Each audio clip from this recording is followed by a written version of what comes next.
Hello, Algebra 1. Today we are working on Unit 3, Lesson 3. This is Activity 2, Associations and Categorical Data.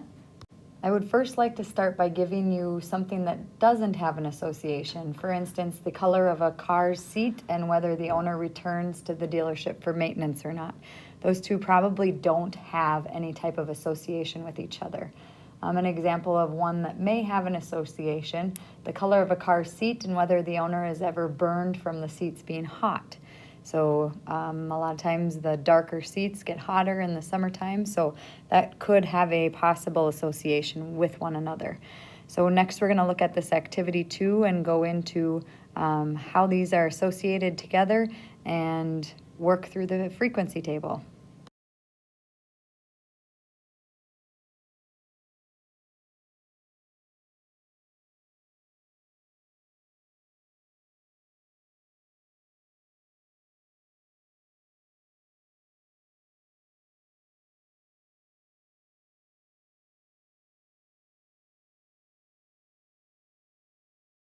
When completing this table, I'm going to be taking the healthy over the total low nitrate concentration and the unhealthy over the total, as well as in the next column, the healthy high nitrate concentration out of the total.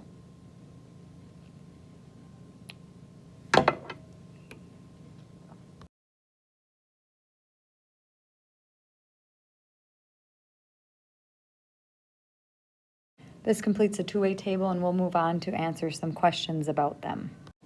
So in question B, when there is a low nitrate concentration, which had a higher relative frequency, healthy or unhealthy coral?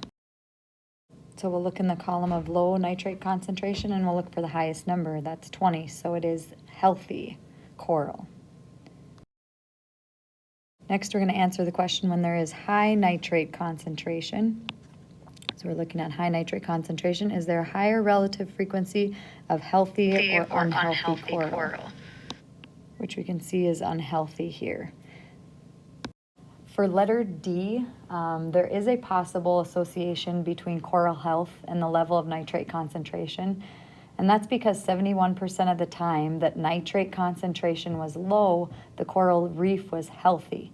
But the coral reef was healthy only 19% of the time when the nitrate concentration was high.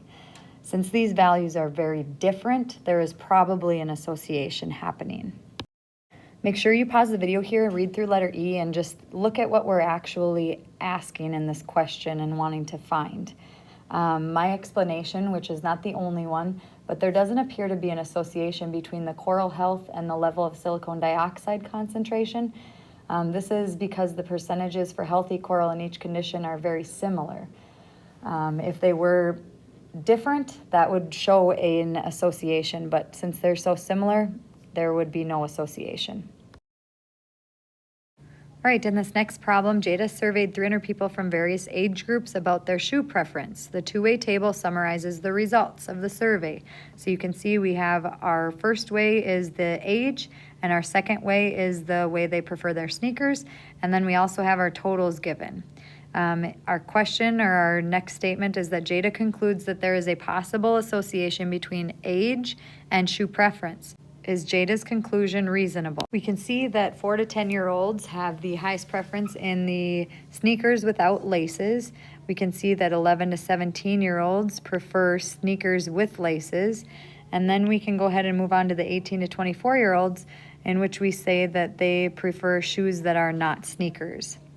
So with all of these different relationships, this gives us reasoning as to why Jada's conclusion is reasonable, that there is an age association between shoes. In the next part, we're going to move on to the two-way table that summarizes data on writing utensils, preference, and the dominant hand for a sample of 100 people. In this table, we can see that right-handed people have a high preference for pens, and that left-handed people, there's not much difference. The 6 right here would be the higher number of the two. So we're going to then talk about the association between dominant handwriting and utensil preference. In conclusion, among those who prefer pencil, the handedness is pretty evenly split, but there are many more right-handers who prefer pen than left-handers. Therefore, there seems to be an association between the utensil preference and the handedness, which hand they're choosing. One of the reasons might be the smudging when your left hand is going across the pages, but we do see an association. So tomorrow in class, you can prepare yourself for the task number 3, associating your own variables. You're going to be working in groups to identify a pair of categorical variables that you think might be associated and another pair you think would not be associated. So you can go ahead and think of those tonight so you have them ready for tomorrow, and then be ready to share them out with your group. So great job today, and we will see you tomorrow. We'll work on your practice problems in class and check over any other ones you need help with.